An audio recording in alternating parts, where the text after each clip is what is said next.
الحمد لله نحمده ونستعينه ونستغفره ونؤمن به ونتوكل عليه ونعوذ بالله من شرور أنفسنا ومن سيئات أعمالنا من يهده الله فلا مضل له ومن يضلله فلا هادي له ونشهد أن لا إله إلا الله وحده لا شريك له ونشهد أن سيدنا وسندنا ونبينا ومولانا محمدا عبده ورسوله أرسله الله إلى كافة للناس بشيرا ونذيرا وداعيا إلى الله بإذنه وسراجا منيرا أما بعد فأعوذ بالله من الشيطان الرجيم بسم الله الرحمن الرحيم إن في ذلك لآيات لكل صبار شكور صدق الله مولانا العلي العظيم وصدق رسوله النبي الكريم ونحن على ذلك لمن الشاهدين والشاكرين والحمد لله رب العالمين. عزیز دوستو، میں نے آپ کے سامنے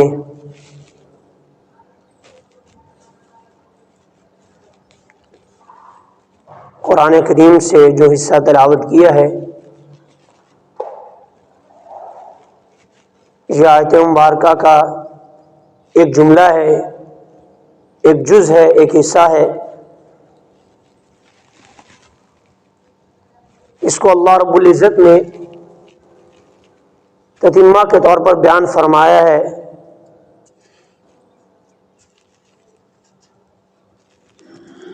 اللہ رب العزت نے اس سے پہلے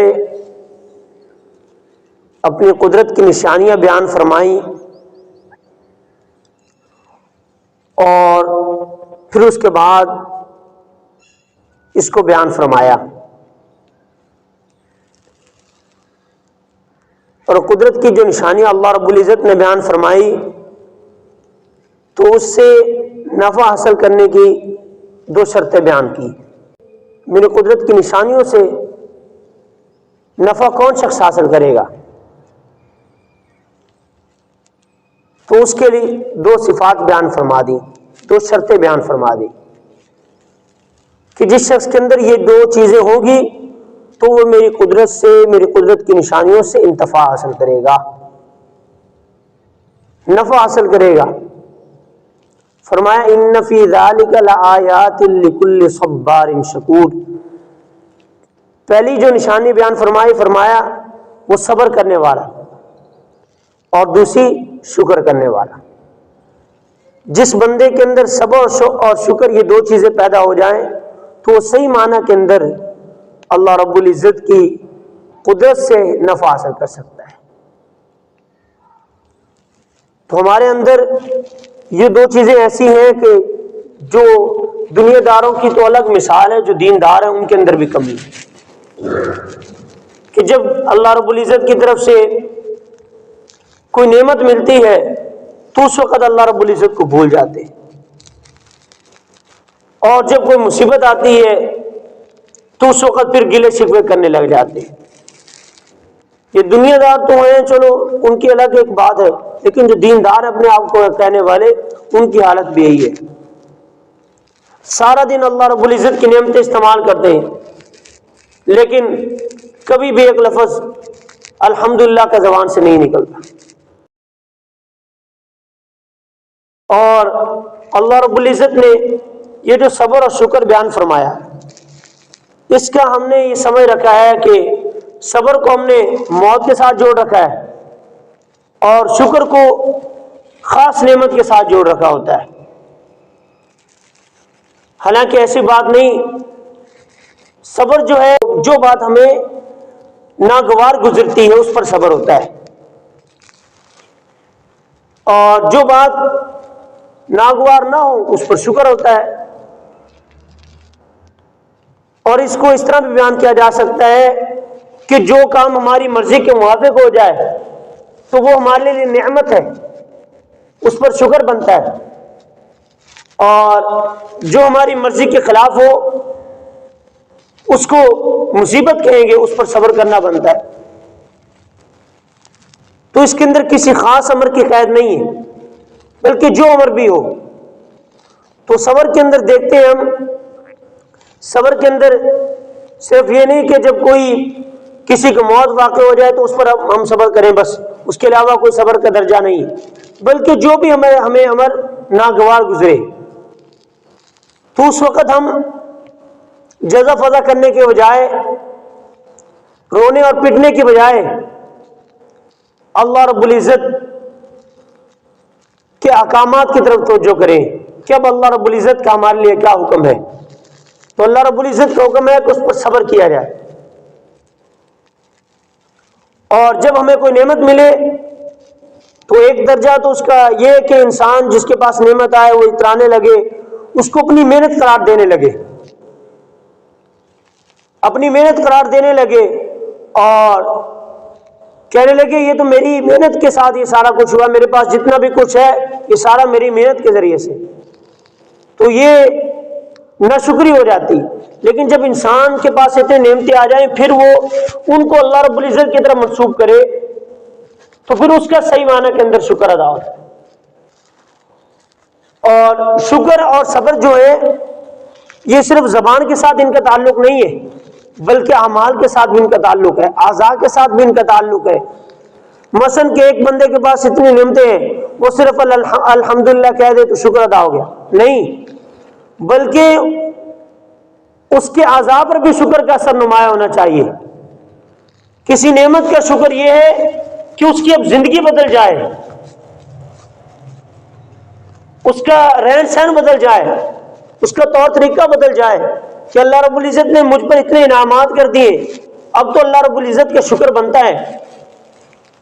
شکر الحمدللہ کہنے سے صرف ادا نہیں ہوگا شکر، بلکہ اعضاء کو اللہ رب العزت کے تابع کرنے، اپنے پورے 24 گھنٹے کی زندگی کو اللہ رب العزت کے تابع کرے، یہ بھی شکر ہے۔ شکر کا اصل طریقہ بھی یہی ہے، صرف ایک مرتبہ زبان سے الحمدللہ کہہ دیا تو اس سے شکر ادا نہیں ہو جاتا، یہ ایک درجہ ہے بالکل، لیکن اس کے ساتھ شکر کا پتہ تو تب چلے گا جب اپنی زندگی کو اللہ رب العزت کے تابع کر دیں۔ اور صبر کا درجہ یہ ہے کہ جب ہمیں کوئی مصیبت آئے تو گلے شکوے کرنے کے بجائے ایک تو مصیبت پر صبر کریں، ظاہری طور پر بھی، زبان سے بھی اور دل کے اندر بھی صبر کرنا چاہیے، اور یہ نہ ہو کہ ظاہری طور پر تو ہم کہہ رہے ہو صبر ہے لیکن دل کے اندر کوئی باتیں، طرح طرح کی باتیں کر رہے ہو، گلے شکوے کر رہے ہو، نہیں، بلکہ اس کے اندر یہ چیز بھی سوچنی چاہیے، صبر کے اندر بھی ایک شکر ہی کا درجہ ہے۔ اس طور پر کہ اگر کوئی مصیبت آئے تو انسان یہ سوچے کہ بھائی اللہ رب العزت کا بڑا کرم ہوا کہ اس سے بڑی مصیبت نہیں مجھے آ پہنچی، یہ تو چھوٹی مصیبت ہے، ہو سکتا تھا کہ مجھے کوئی بڑی مصیبت نہ پہنچ جاتی، تو اس پر بھی اللہ رب العزت کا شکر ادا کرے، نہ کہ اپنی مصیبت کو لے کر اس پر ایک رونا پٹنا شروع کر دے اور گلے شکوے شروع کر دے۔ اور جو نعمت ملے تو اس کے اندر بھی اللہ رب العزت کا شکر ادا کرے۔ جب انسان تکبر کی طرف جانے لگے تو اس وقت اپنے اوپر والے کو دیکھ لے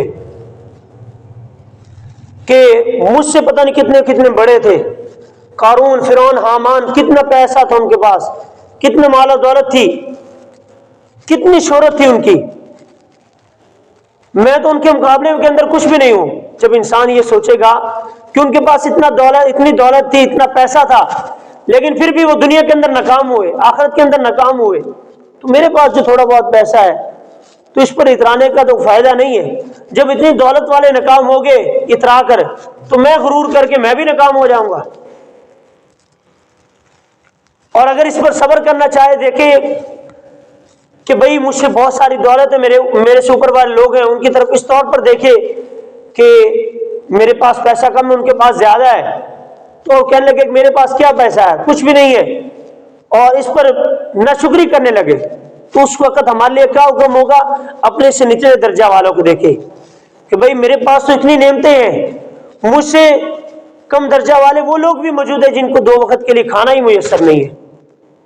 تو انسان کے اندر پھر صبر اور شکر پیدا ہوگا, تکبر نہیں آئے گا انسان کے اندر. تو ان چیزوں کی ہمارے لیے ضرورت ہے. آج ہمارے معاشرے سے یہ چیزیں غائب ہیں. زبان سے تو ہم کہہ دیتے ہیں, لیکن ہمارے اعضاء کے ساتھ, ہمارے اعضاء پر, ہمارے جسم پر ان کا اثر نمایاں نہیں ہوتا. شکر کا ہم کہہ دیتے ہیں, لیکن ظاہری ٹیپ ٹاپ, ظاہری صورت, ہمارے گفتگو کا انداز وہ ہمارے تکبرانہ نظر آتا ہے. کہ ظاہری طور پر تو ہم کہہ رہے ہوتے ہیں ہم شکر کر رہے ہیں, ہم نے کبھی غرور نہیں کیا, کبھی تکبر نہیں کیا, لیکن ہمارے جو افعال ہوتے ہیں ان کے ساتھ ہمیں یہ ظاہر ہو رہا ہوتا ہے دیکھنے والے کو. اور اللہ رب العزت کی ذات تو دلوں کو جانتی ہے, دلوں کو تو ہم نہیں جانتے, لیکن ظاہری طور پر جو دیکھنے والا ہوگا, آپ اس کے سامنے جتنا مرضی کہیں, لیکن جب وہ آپ کو دیکھنے والا ہوگا تو کہے گا کہ واقعی آپ کے اندر تکبر ہے, آپ کی نعمتوں کا شکر نہیں ادا کر رہے, بلکہ آپ اپنی نعمتوں پر اترا رہے ہو, اس کو اپنی محنت قرار دے رہے ہو.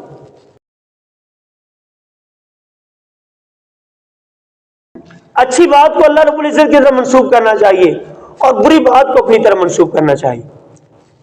کوئی نعمت ہو تو انسان اس کو اللہ رب العزت کی طرف منسوب کرے, کوئی بیماری آ جائے, کوئی مصیبت آ جائے تو اس کو اپنی طرف منسوب کر لے, اور یہی ادب کا تقاضا ہے. حالانکہ عقیدہ تو یہی ہے کہ جو بھی مصیبت آتی, جو بھی شکر نعمت ملتی ہے وہ اللہ رب العزت کی طرف سے ملتی ہے. کوئی بھی پریشانی ہو, کوئی بھی ہمارے خوشی ہو تو اللہ رب العزت کی طرف سے. لیکن ادب کا تقاضا یہ ہوتا ہے کہ انسان مصیبت کو اپنی ذات کی طرف منسوب کر لے, اپنی غلطی تسلیم کر لے, اور جو نعمت ہوتی ہے اس کو اللہ رب العزت کی طرف منسوب کر دے. اور اسی چیز کو, اسی ادب کو جو بندہ کرے گا, اس پر عمل کرے گا, تو اس کے لیے بہت سارے انعامات ہیں. تو اللہ رب العزت اس کی سنتے ہیں, دعا کو سنتے ہیں اللہ رب العزت. اور اسی ادب ہی کی وجہ سے حضرت آدم علیہ السلام کی دعا قبول ہوئی, ان کی مغفرت ہوئی, ان کی توبہ قبول ہوئی. حضرت آدم علیہ السلام ان کی توبہ قبول ہوئی جب ان سے غلطی کے ساتھ درخت کا پھل کھایا گیا جس کو اللہ رب العزت نے منع کیا تھا. اب اللہ رب العزت کی طرف سے پکڑ ہوئی اس طور پر کہ اللہ رب العزت نے دنیا کے اندر بھیج دیا, جنت کی نعمتوں سے محروم ہوئے. اب دنیا کے اندر آئے, اب اگر کہتے کہ یا اللہ یہ جو غلطی ہوئی یہ بھی تیری طرف سے ہوئی, کیونکہ ہر خیر اور ہر شر تیرے اختیار کے اندر ہے, اگر تو چاہتا تو یہ غلطی مجھ سے نہ ہوتی, یہ تو تیرے چاہنے کی وجہ سے تیرے اختیار میں سب کچھ تھا, یہ تو میں نے تو کوشش کی تھی لیکن پھر بھی تیرے بس جو تو نے چاہا وہ ہو گیا. تو یہ کہہ سکتے تھے, واقعی کے اندر ایسا ہی ہے, اللہ رب العزت کے اختیار کے اندر سب چیزیں ہیں, لیکن انہوں نے یہ نہیں کہا. شیطان نے یہ کہا کہ میں نے یہ تیری بات کو نہیں مانا, یہ تیرے اختیار کے اندر تھا, تم اگر چاہتا تو میں تیری بات کو مان لیتا, سجدہ کر لیتا, لیکن وہ مردود ہوا. حضرت آدم علیہ السلام نے یہ نہیں کہا کہ اللہ یہ تو غلطی تیرے اختیار کے اندر تھی, تو اگر چاہتا تو مجھ سے غلطی نہ ہوتی. انہوں نے کیا کہا, ربنا ظلمنا انفسنا, اے ہمارے رب ہم نے اپنی جان پر ظلم کیا. حضرت آدم علیہ السلام کی بیوی بھی حضرت اماں حوا, وہ بھی ان کے ساتھ تھی, دونوں سے غلطی ہوئی تھی. انہوں نے کیا کہا, ربنا ظلمنا انفسنا وَإِن لَّمْ تَغْفِرْ لَنَا وَتَرْحَمْنَا لَنَكُونَنَّ مِنَ الْخَاسِرِينَ, اے ہمارے رب ہم نے اپنی جانوں پر ظلم کیا, اگر تو ہمیں بخشے گا نہیں, ہم پر رحم نہیں کرے گا, تو ہم تو خسارہ اٹھانے والوں میں سے ہو جائیں, ہم تو نقصان اٹھانے والوں میں سے ہو جائیں گے. تو انہوں نے بری بات کو اللہ رب العزت کی طرف منسوب نہیں کیا, اپنی غلطی کا اعتراف کر لیا. حضرت ابراہیم علیہ السلام کی دعا کا بھی اللہ رب العزت نے قرآن کے اندر تذکرہ فرمایا. وہ کیا کہتے ہیں؟ فرمایا وَإِذَا مَرِضْتُ فَهُوَ يَشْفِينِ، اور جب میں بیمار ہو جاتا ہوں تو وہ مجھے شفا دیتا ہے. یہ نہیں کہا کہ، حالانکہ حقیقت کے اندر بات تو یہ ہے کہ اللہ ہی بیمار کرتا ہے، اللہ ہی شفا دیتا ہے، بیماری کو اللہ کی طرف منسوب نہیں کیا. وَإِذَا مَرِضْتُ، جب میں بیمار ہو جاتا ہوں تو وہ مجھے شفا دیتا ہے. بیمار تو اللہ کرتا ہے، لیکن یہ ادب کا تقاضا یہی ہے کہ اچھی بات کو اللہ رب العزت کی طرف منسوب کیا جاتا ہے، بری بات کو اللہ رب العزت کی طرف منسوب نہیں کیا جاتا. ایمان وہی ہے لیکن ادب کا تقاضا کو استعمال کیا جاتا ہے. اور جب موت اور زندگی کی بات آئی تو اس وقت یہ نہیں کہا کہ موت اگر ناگوار چیز ہوتی، بری چیز ہوتی تو حضرت ابراہیم علیہ السلام اللہ کے پیغمبر وہ موت کو اللہ رب العزت کی طرف منسوب نہ کرتے.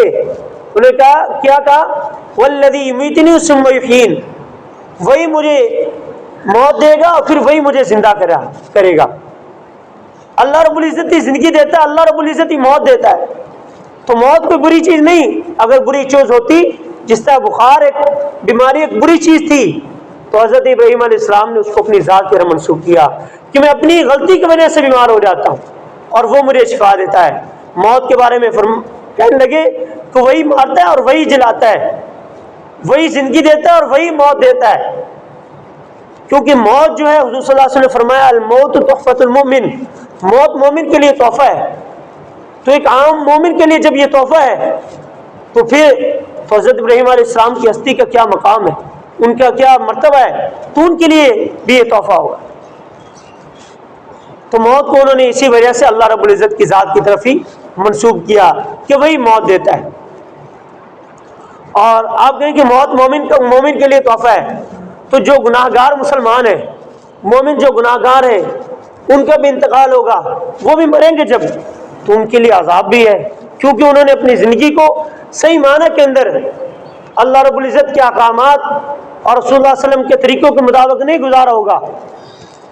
آپ کہیں ان کے لیے تو عذاب ہے، لیکن پھر ان کے لیے کیسے موت تحفہ ہو سکتا ہے؟ مومن تو ہیں. تو اس کے بارے میں حدیث کے اندر یہ بات موجود ہے کہ اللہ رب العزت ان کے عذاب سے تخفیف فرما دیں گے. اور یہ بھی حدیث سے ملتا ہے کہ اللہ تعالیٰ ان پر ایک نیند سی طاری کر دے گا جہنم کے اندر، جن کو اس نیند کی وجہ سے ان لوگوں کو اتنا زیادہ عذاب محسوس نہیں ہوگا. تو موت تو ہر حال میں مومن کے لیے تحفہ ہے، چاہے کوئی گناہ گار مسلمان ہے، چاہے کوئی نیکوکار مسلمان ہے. گناہ گار کے لیے بھی انعام ہے، اس کے لیے بھی موت تحفہ ہے. تو حضرت ابراہیم علیہ السلام نے اچھی بات کو اللہ رب العزت کی طرف منسوب کیا اور بری بات کو اپنی طرف منسوب کیا. حضرت آدم علیہ السلام نے اچھائی کو اللہ تعالیٰ کی طرف منسوب کیا اور برائی کو اپنی غلطی تسلیم کیا، اپنی طرف منسوب کیا. اور اسی طرح حضرت ایوب علیہ السلام جب بیمار ہوئے تو کیا کہنے لگے؟ رب انی مسنی الشیطان بنصب وعذاب، یہ جو مجھے تکلیف پہنچی ہے، یہ جو مجھے بیماری پہنچی ہے، یہ شیطان کی طرف سے پہنچی ہے. اب حضرت ایوب علیہ السلام کہہ سکتے تھے بیماری بھی اللہ رب العزت کی طرف سے ہے، لیکن انہوں نے یہ نہیں کہا، شیطان کی طرف اس کو منسوب کیا کہ شیطان نے مجھے تکلیف پہنچائی، شیطان کی طرف سے مجھے یہ بیماری پہنچی. تو اس وقت انہوں نے صبر کیا. اور یہاں پر جس طرح میں کل بھی بیان کر رہا تھا کہ اللہ رب العزت کے جو بندے ہوتے ہیں کاملین، ان کو اس چیز کا بڑا علم ہوتا ہے کہ اب اللہ رب العزت ہم سے کیا چاہ رہے ہیں، ہم سے کیا مطالبہ کر رہے ہیں. اگر اللہ رب العزت ہم سے مطالبہ یہ کر رہے ہیں کہ مجھے مجھ سے مانگو، تو اس وقت وہ اللہ رب العزت سے مانگتے ہیں. اللہ رب العزت بس اوقات امتحان کرنا چاہ رہے ہوتے ہیں، تو اس وقت وہ اللہ رب العزت کے سامنے امتحان اپنا پاس کرتے ہیں، امتحان دیتے ہیں. کہ جس طرح کہ حضرت ایوب علیہ السلام کی مثال، تقریباً 18 سال تک بیمار رہے. جب بیمار ہوئے تو بیوی نے کہا کہ اب اللہ تعالیٰ سے دعا کی تھی اللہ تعالیٰ آپ کو صحت دے. تو انہوں نے کیا کہا؟ کہنے لگے کہ تقریباً 80 سال تک ہم نعمتوں کے اندر ہم نے زندگی گزاری، اتنے انعامات تھے، تو کم از کم 80 سال تو ہونے چاہیے پورے، جتنی نعمتیں ہم نے استعمال کی جتنی دیر، اتنی دیر تو بیماری آنی چاہیے۔ اب یہ ان کی امتحان کا ایک تقاضا تھا، وہ سمجھتے تھے، لیکن جب ان کو یہ علم ہوا کہ اب اللہ رب العزت چاہتے ہیں کہ مجھ سے مانگو، تو اس وقت دعا مانگی، اے اللہ مجھے شفا دے دے، تو اللہ تعالیٰ نے شفا دے دی۔ 18 سال کے بعد اللہ رب العزت نے شفا دے دی۔ اور اسی طرح حضور صلی اللہ علیہ وسلم کی عادت ہے اللہ رب العزت سے مانگنا، کہ جس طرح کہ حضرت موسیٰ علیہ السلام نے جب نمازوں کے اندر تخفیف کا کہا، 50 نمازیں فرض تھی، تو حضور صلی اللہ علیہ وسلم نے بار بار رجوع کا حضرت موسیٰ علیہ السلام کی بات مانتے ہوئے واپس جاتے رہے اللہ رب العزت کے پاس۔ لیکن جب 5 نمازیں رہ گئی تو حضور صلی اللہ علیہ وسلم نے فرمایا کہ مجھے اب حیا آتی ہے۔ تو سوچنے والی بات تو یہ ہے کہ پہلے حیا کیوں نہیں آئی؟ جب 50 نمازیں تھی 45 کم کروائیں تو اس وقت حیا کیوں نہیں آئی، اب 5 کے اندر کیوں آ رہی؟ تو اس کی وجہ یہی ہے کہ ان لوگوں کو، وہ کاملین ہیں، ان کو پتہ ہے کہ اللہ رب العزت اب ہم سے کیا مطالبہ کر رہے ہیں۔ جب اللہ رب العزت امتحان کا مطالبہ کر رہے ہوتے تو اس وقت وہ اللہ رب العزت کی تجلیات کو سمجھتے اللہ رب العزت چاہتے ہم سے مانگو، مانگتے ہیں۔ لیکن جب ان کو علم ہو جاتا ہے کہ اب نہیں، اب اللہ رب العزت چاہتے ہیں کہ اس پر عمل کرو، تو اس وقت وہ مانگتے نہیں، اس پر عمل کرنے لگ جاتے ہیں۔ کہ جب حضور صلی اللہ علیہ وسلم کی حالت کو دیکھیے، یہی حضور صلی اللہ علیہ وسلم جب واپس جاتے ہیں اس طرح 45 نمازیں کم کروائیں، تو کاملین پر جو غلبہ حال ہوتا ہے، تو اس کی دلیل ایک حدیث مبارکہ کے اندر ہے، بخاری شریف کی حدیث مبارکہ ہے۔ غزوہ بدر کے موقع پر حضور صلی اللہ علیہ وسلم نے کیا دعا کی؟ اللہ یہ مٹھی پر جو لشکر ہے، 313 صحابہ کی جو جماعت ہے، اگر یہ ہلاک ہو گئی تو آج کے بعد تیری کوئی عبادت کرنے والا نہیں ہوگا۔ تو اس طرح کوئی کہہ سکتا ہے کہ یہ لوگ ہلاک ہو گئے، اللہ رب العزت کو عبادت کی ضرورت کیا ہے؟ تو یہ چیزیں ایسی ہوتی ہیں جو کاملین کو پتہ ہوتی ہیں، ان کو پتہ ہوتا ہے کہ اب اللہ رب العزت ہم سے کیا مطالبہ کرنا، تو انہوں نے دل لگی کے ساتھ کھلے انداز میں اللہ رب العزت سے مانگا، اللہ تعالیٰ نے غزوہ بدر کے اندر فتح عطا فرمائی۔ تو خیر میں بات یہ کر رہا تھا کہ انبیاء علیہ السلام جو ہوتے ہیں ہر اچھی بات کو اللہ رب العزت کی طرف منسوب کرتے ہیں، اور ہمارے لیے بھی یہی حکم ہے کہ ہمارے اوپر جو نعمت ہو، جو ہمارے لیے کوئی انعام ہو، تو ہم اس کو اللہ رب العزت کی طرف منسوب کریں، اور جو کوئی مصیبت پہنچ جائے تو اس کو کہیں کہ ہماری غلطی کی وجہ سے مصیبت آئی، ہم سے کوئی غلطی ہو جائے تو اس کو اپنی ذات کی طرف منسوب کریں اور پھر اللہ رب العزت سے مانگے۔ تو یہی ادب کا تقاضا ہے، یہی ہمیں انبیاء علیہ السلام نے سکھایا۔ تو صبر اور شکر یہ 2 چیزیں ایسی ہیں جو صحیح معنی کے اندر اگر انسان ان پر چل لے تو انسان کامیاب ہو سکتا ہے۔ تو کامیابی کی یہ 2 سیڑھیاں ہیں، یہ 2 شرطیں کامیابی کی، ان شرطوں کو ہم نے اپنانا ہے، اور ان شرطوں کو صحیح معنی کے اندر وہی شخص اپنائے گا کہ جو اللہ رب العزت کی ان شرطوں کو صحیح طرح سمجھے گا، اور سمجھ کر صرف زبانی کے ساتھ ان کو ادا نہیں کرے گا، صرف زبان سے نہیں کہے گا کہ میں نے صبر کیا، صرف زبان سے شکر نہیں کہے گا، بلکہ اس کا جسم، اس کے اعضاء، اس کی 24 گھنٹے کی زندگی وہ بتلائے گی کہ صحیح معنی کے اندر یہ اللہ کا بندہ ہے، صحیح معنی کے اندر اللہ رب العزت نے جن لوگوں کی صفات بیان کی ہے یہ صحیح معنی کے اندر انہی میں سے ہے۔ کہ جب اللہ رب العزت نے کیا فرمایا کہ جو اللہ رب العزت نے تم کو رزق دیا ہے اس کو کھاؤ اور اللہ رب العزت کا شکر ادا کرو، اور اللہ رب العزت کا جو بندہ شکر ادا کرتا ہے تو اس کے لیے کیا فرمایا؟ لئن شکرتم لازیدنکم، اگر تم اللہ رب العزت کا شکر ادا کرو گے تو اللہ تعالیٰ تمہاری نعمتوں کو اور بڑھا دیں گے۔ اور اللہ رب العزت کی نعمتوں کی حالت کیا ہے؟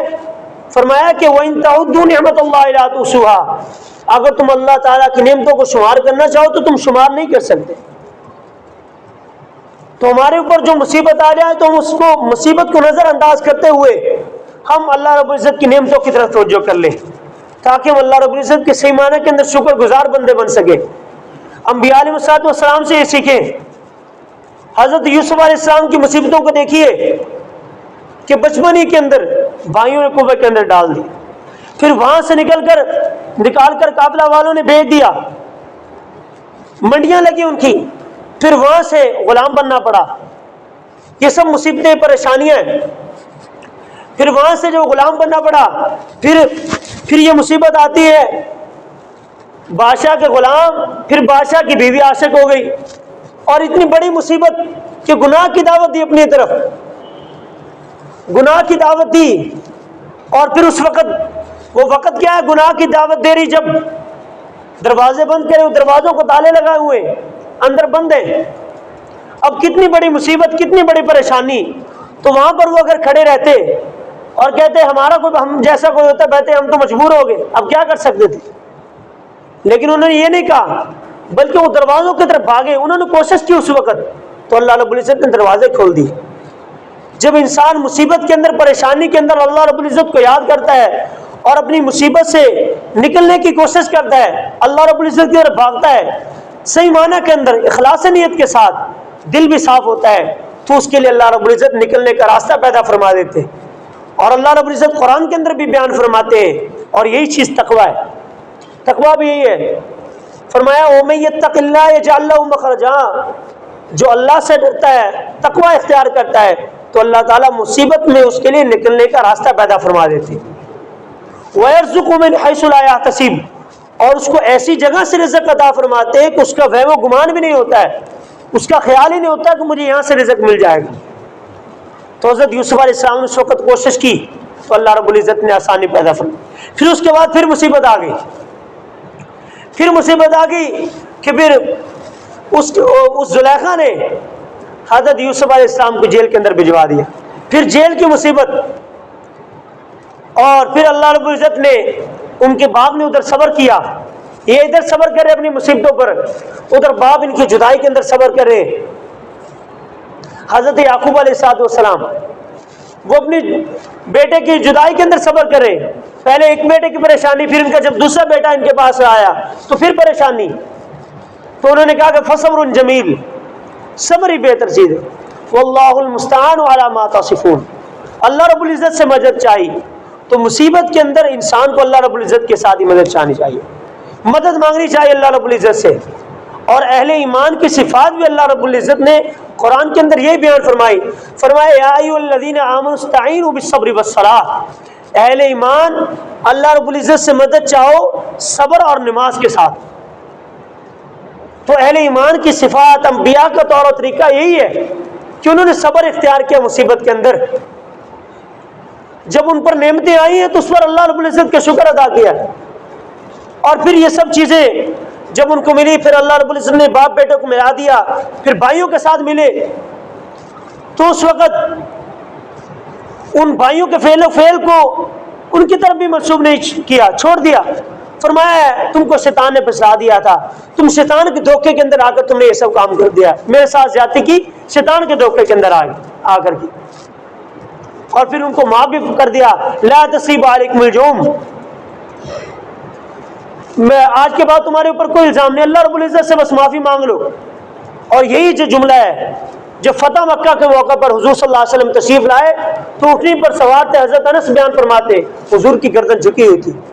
اگر ہمارے جیسا کوئی ہوتا, کسی پر کامیاب ہو جاتا, کسی کو بچھاڑ دیتا, جس نے اس کے ساتھ ظلم کیا ہوتا, تو اس کی اینٹ سے اینٹ بجا دیتا, اس کو تباہ و برباد کر کے رکھ دیتا, ذلیل و خوار کر کے رکھ دیتا.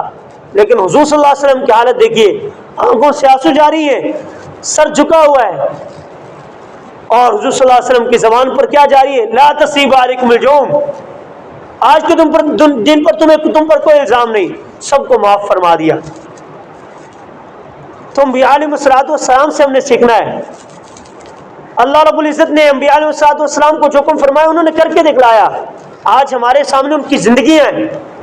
اللہ رب العزت نے انبیاء علیہ السلام کے واقعات قرآن کے اندر بیان فرمائے. اور قرآن قصہ کہانیوں کی کتاب نہیں ہے, بلکہ جو قرآن کے اندر قصے بیان ہوتے ہیں, اگر کوئی انبیاء علیہ السلام کا قصہ ہے, اس سے ہمیں جو سبق ملتا ہے اس کو حاصل کرنا چاہیے. کوئی ایسا کام ہے جو انہوں نے اچھا کام کیا, اللہ رب العزت نے اس پر انعام کیا ان پر, تو ہمارے لیے حکم ہوگا کہ ہم اس کام کو کریں تاکہ ہم پر بھی وہ انعام ہو. لیکن اگر کسی قوم کا تذکرہ ہے کہ اس پر اللہ رب العزت نے عذاب نازل کیا, مثلا قوم لوط ہے, قوم شعیب ہے, قوم سمود ہے, جب ان پر عذاب آیا ان کے گناہوں کی وجہ سے اللہ رب العزت نے ان کی خامیوں کو قرآن کے اندر بیان فرمایا ہے، ان کی غلطیوں کو قرآن کے اندر بیان فرمایا ہے. تو اس کا مقصد ہمیں قصے سنانا نہیں ہے، اس کا مقصد یہ ہے کہ یہ جو ان سے غلطیاں ہوئی تھی اس وجہ سے ان پر عذاب آیا اللہ رب العزت کا، تم یہ غلطیاں نہ کرنا. اگر تم یہ غلطیاں کرو گے تم پر بھی اللہ کا عذاب آ سکتا ہے. یہ تو اللہ کا فضل ہے، حضور صلی اللہ علیہ وسلم کی امتی ہونے کی وجہ سے ایک دم ہم ہلاک نہیں ہوتے، کیونکہ اللہ رب العزت سے حضور صلی اللہ علیہ وسلم نے دعا کی تھی تو اللہ نے دعا قبول کر لی تھی. لیکن بس اوقات اللہ رب العزت دکھلانے کے لیے کر بھی دیتے ہیں، چند لوگ اس طرح ہلاک بھی ہو جاتے ہیں، مصیبت دنیا کے اندر بھی ان کو پہنچ جاتی ہے. تو اس وجہ سے ہمارے سامنے انبیاء علیہ السلام کی ساری زندگی ہے، ان سے ہمیں سبق سیکھنا ہے. قرآن بڑا بڑا ہے واقعات سے، قرآن بڑا بڑا ان چیزوں سے، نصیحت سے قرآن بڑا بڑا ہے. تو اللہ رب العزت ہمیں فرماتے ہیں، قرآن کے اندر بیان فرماتے ہیں وَلَقَدْ يَسَّرْنَا الْقُرْآنَ لِلذِّكْرِ فَهَلْ مِن مُدَّكِرٍ. قرآن نصیحت کرنے کے لیے اللہ رب العزت نے نصیحت حاصل کرنے کے لیے آسان بنا دیا ہے اللہ رب العزت نے. کوئی کہے کہ قرآن جو ہے اس کا حفظ کرنا بہت مشکل ہوتا ہے، تو نصیحت کے لیے بیان فرمایا وَلَقَدْ يَسَّرْنَا الْقُرْآنَ لِلذِّكْرِ فَهَلْ مِن مُدَّكِرٍ. نصیحت حاصل کرنا قرآن سے کوئی مشکل کام نہیں ہے، واضح ہے، واضح اللہ رب العزت نے بیان فرما دیا. اگر کوئی انسان نصیحت حاصل کرنا چاہے تو اللہ رب العزت تو پکارے فَهَلْ مِن مُدَّكِرٍ، کوئی ہے نصیحت حاصل کرنے والا. تو ہمیں قرآن سے نصیحت حاصل کرنی ہے، ان چیزوں سے نصیحت حاصل کرنی ہے. تو اللہ رب العزت نے بیان فرمایا ان فی ذلک لآیات لکل صبار شکور.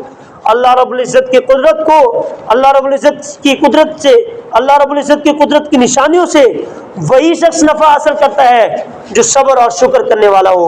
اگر ہم چاہتے ہیں کہ ہم اللہ رب العزت کے جو قدرت کی نشانیاں ہیں، اللہ رب العزت کی قدرت سے انتفاع حاصل کریں، نفع حاصل کریں، تو ہمیں صبر اور شکر کا دامن نہیں چھوڑنا چاہیے. اگر یہ دو چیزیں ہماری زندگی کے ساتھ جڑ جائیں گی، اور یہ دو چیزیں ایسی ہیں کہ ہر وقت ان میں سے ایک انسان کے ساتھ رہتی ہے. بسا اوقات مصیبت ہوتی ہے تو صبر کی ضرورت ہوتی ہے، بسا اوقات نعمتیں ہوتی ہیں تو اس پر شکر کی ضرورت ہوتی ہے. تو اس وجہ سے ہمیں چاہیے کہ ہم ان دو چیزوں کے دامن کو نہ چھوڑیں. ان دونوں کو اگر چھوڑ دیں گے تو ہم دنیا بھی برباد کر بیٹھیں گے، اپنی آخرت میں برباد کر بیٹھیں گے. دعا اللہ رب العزت سے جو کچھ کہا گیا سنا گیا اللہ تعالیٰ عمل کی توفیق عطا فرمائے. وآخر دعوانا ان الحمد للہ رب العالمین.